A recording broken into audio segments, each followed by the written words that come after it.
Some videos about Scum have been recommended to me recently about players that are stepping away from Scum. In this video, I'm going to be talking about the primary reason that they are up in arms, and I'm actually going to be offering some legit concerns about Scum that I think the developers do need to change, or at the very least shed light on how this will benefit the game in the future if they don't change. The argument people are making and then stepping away from Scum is against, strangely enough, the dial lock. The argument some players have made is that it eliminates the hundreds or thousands of hours players spent leveling and learning the lockpicking skill, because now they simply need to just guess. And I can absolutely see why that would be a morale hit, but in my own experience, I haven't come across a single dial lock. So if my experience is normative, is it really that big of an issue if nobody else is also coming across these dial locks that often? And I know experiences are different, so maybe I'm the outlier here and dial locks are actually quite popular, which if that's the case, maybe it really is an issue. However, I think the more types of locks are a good thing.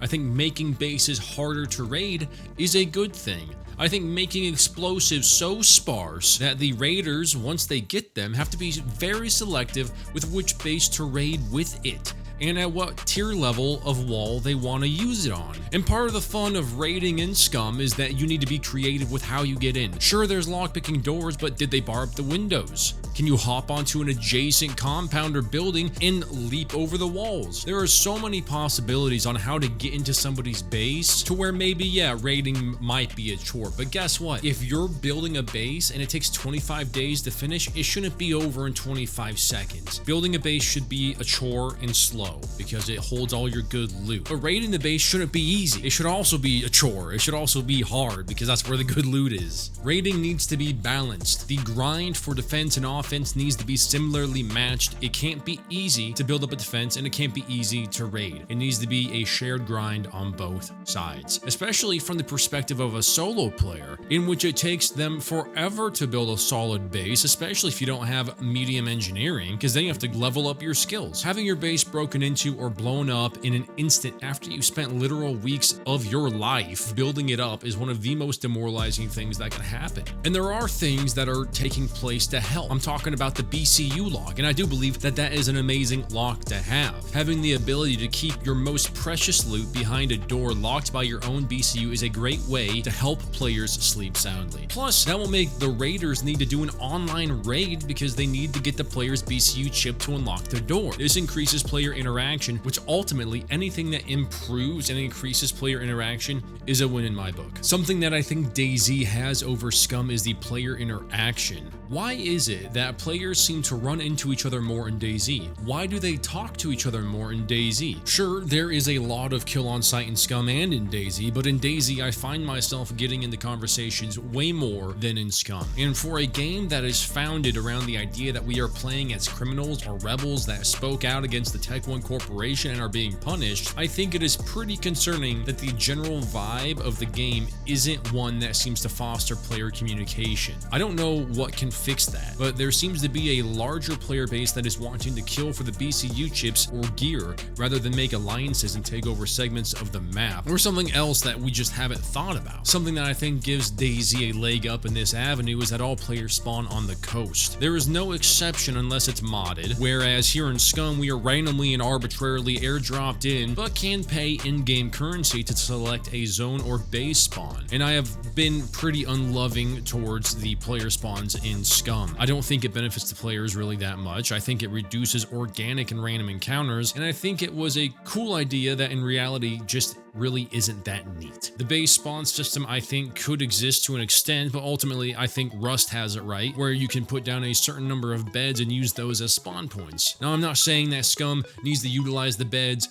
exactly like Rust does, and you can have like 8 beds. But I am saying that maybe you have 1 bed per person. If it's a prefab building, maybe you just claim that bed, and there's like a 30-minute reset timer once you use it if you die, or an hour, or whatever. You can adjust it. You know what my argument here is. Somebody could go to raid a person, and they have just been stockpiling gold, which is what you need to spawn in your base, and they can just keep spawning in their base while the raid is occurring and never leaving having it really. And that will make the raid untenable and just ridiculous. And I do think some kind of a timer on a single bed would be a good medium. Regular spawn-ins should be on the outer edges of the map, either by the walls or the coasts of the mainland. There is another issue regarding the map in that I think it is too big, or the player count limit is too small. This feeds back into the random engagement and interaction portion I talked about earlier, but I think it's true. If your map is going to be big, and I am guessing it will expand even more because the wall is still here and there is uncharted territory beyond it, you need to fill it with people. Having 60 to 80 players on a map does not give you much interaction mixed with the spawn system. And the fact that most players gravitate towards the big city. Now, if the big city were in the center of the map and from all directions player diverged on that area, I think that that may be different. But the fact remains that you will generally only get encounters when you go to areas known for players. And those are, once again, PvP areas, which once again feeds into my initial point of Scum having a general vibe that emphasizes PvP over player engagement, which is what makes Dayz so special to so many people. Now, the reason why they can't just increase the player count is server stability. At least that's my understanding of it. And I think that server stability might be affected by the sheer amount of people who made servers and are just taking up space and resources. If you were a server with 5 players on it at any given time, maybe you should cut your losses and join a bigger server, because it takes resources away to keep different worlds alive even if players aren't in them. And maybe I'm wrong and that isn't the issue,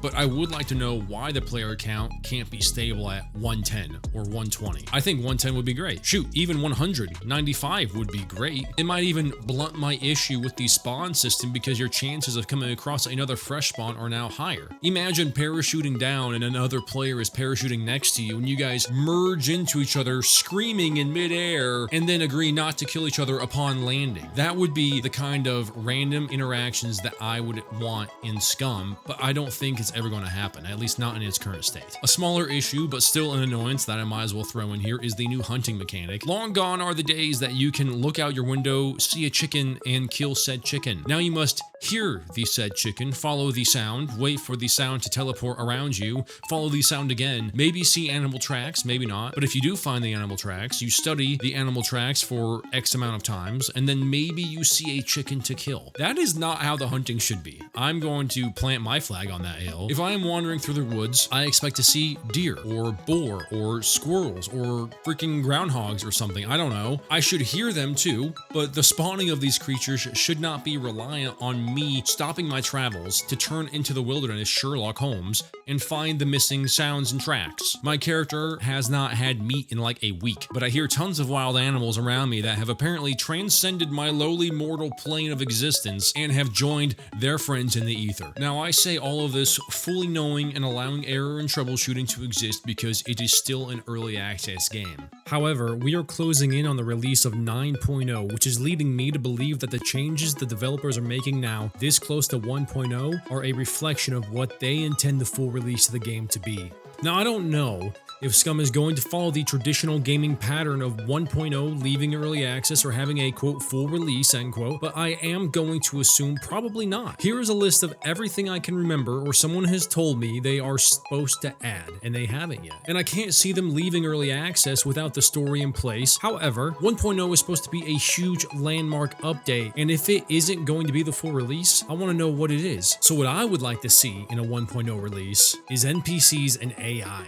It needs to be big enough to justify staying in early access past 1.0, but also keep players interested and let them know that the game's not dying and that it will, in fact, finish and not stay in early access purgatory forever. And I don't want to hear people talk about Escape from Tarkov or No Man's Sky or whatever else, be like, hey, Pathfinder, they've been in early access forever. They're in 3 point whatever and they're still in early access. I don't care, all right? I'm not against early access games. That's not my argument at all. Tear down your straw man. That's not it. All this being said, I really love Scum. I have a whole playlist dedicated to Scum, but if you love something, you seek to make it better, and if that means sharing what you feel are weaknesses or things that should be improved upon, you do that. And this is no exception. I really want to know your guys' thoughts on this. Do you agree with my own thoughts on spawns or map or server stability or anything? If so, let me know. And if you don't agree, I really want to hear from you. Leave a comment of your disagreement in the comments below and let's hash it out. To all the developers, keep doing what you are doing. Having approximately 10,000 concurrent viewers at any given time of the day is a very impressive feat. feet, and I think Scum is in a better place than it has ever been. Your hard work and dedication are paying off, and I just want to thank you for dealing gracefully with griping videos like this one, but also all of the discontented voices that you hear in all your Scum forums, wherever they may be. So thank you very much for your patience with a very hyped audience for your game. Thank you all for watching, happy surviving, and I will see you guys in the next one. Path out.